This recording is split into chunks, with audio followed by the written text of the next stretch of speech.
Hi అండి. Welcome to Jayakumari వంట. బయట వర్షం పడుతున్నప్పుడు లేదా సాయంత్రం పూట వేడివేడిగా కరకరలాడే మసాలా వడ తినాలనిపిస్తుంది కదండీ! బయట దొరికే మసాలా వడలాగే ఇంట్లోనే చాలా సింపుల్‌గా ఎలా చేయాలో ఈరోజు చూద్దామండి. మొదటగా ఒక గిన్నె తీసుకొని అందులో 2 కప్పులు పచ్చిశనగపప్పు వేసుకోవాలి. దీన్ని ఒకసారి శుభ్రంగా కడిగి తగినన్ని నీళ్లు పోసి కనీసం 2 గంటలు నానబెట్టుకోవాలి. పప్పు చక్కగా నానిన తరువాత ఇందులో నుంచి ఒక కప్పు పప్పును మాత్రం గ్రైండ్ చేయకుండా విడిగా తీసి పెట్టుకోవాలి. ఇప్పుడు మిగిలిన పప్పునంతా జల్లెడలో వేసి నీళ్లు పూర్తిగా వంపేయాలి. ఆ తర్వాత కొంచెం కొంచెంగా మిక్సీ జార్‌లో వేసుకోవాలి. ఇక్కడ ఒక చిన్న విషయం ఏమిటంటే గ్రైండ్ చేసేటప్పుడు అస్సలు నీళ్లు పోయకూడదండి. ఇప్పుడు ఇందులో ఒక 5 ఎండుమిర్చిని తుంపి వేసుకోవాలి. అలాగే 10 వెల్లుల్లి రెబ్బలు, కొంచెం అల్లం, 4, 5 పచ్చిమిర్చి ముక్కలు వేసి మిక్సీ పట్టుకోవాలి.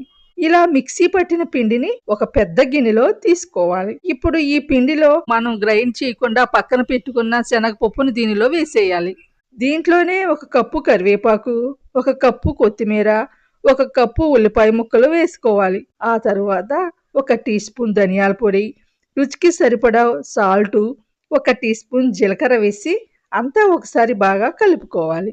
ఇవన్నీ కలిసాక ఇందులో ఒక అరకప్పు బియ్యం పిండి వేసుకోవాలి. పిండి కలిపేటప్పుడు అస్సలు నీళ్లు పోయకూడదు. ఇందులో ఉన్న తేమే పిండికి సరిపోతుంది. పిండిని ఇలా ముద్దలా కలుపుకోవాలి.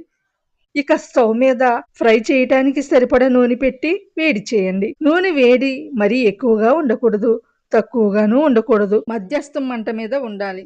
కొంచెం పిండి వేసి చూస్తే ఇలా పైకి తేలితే నూనె కరెక్ట్‌గా కాగినట్లే. ఇప్పుడు కొంచెం పిండిని తీసుకుని ఇలా గుండ్రంగా చేసుకుని చేతి మీద పెట్టి మెల్లగా వడల్లా ఒత్తుకోవాలి. మరీ లావుగా కాకుండా, మరీ పలచగా కాకుండా ఒత్తుకుంటే లోపల కూడా చక్కగా వేగుతాయండి. వడలు వేయించేటప్పుడు ఒక విషయం గుర్తుపెట్టుకోండి. మంటను ఎప్పుడూ మధ్యస్థంగానే ఉంచాలి. మంట ఎక్కువగా ఉంటే పైన మాత్రమే రంగు వచ్చి లోపల సరిగా వేగవు. అందుకే మధ్యస్థం మంట మీద ఒకవైపు చక్కగా వేగిన తరువాత రెండో వైపుకు తిప్పుకుంటూ మంచి రంగు వచ్చే వరకు వేయించుకోండి.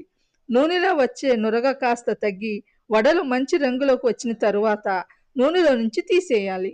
అంతేనండి. వేడి వేడి కరకరలాడే మసాలా వడలు రెడీ.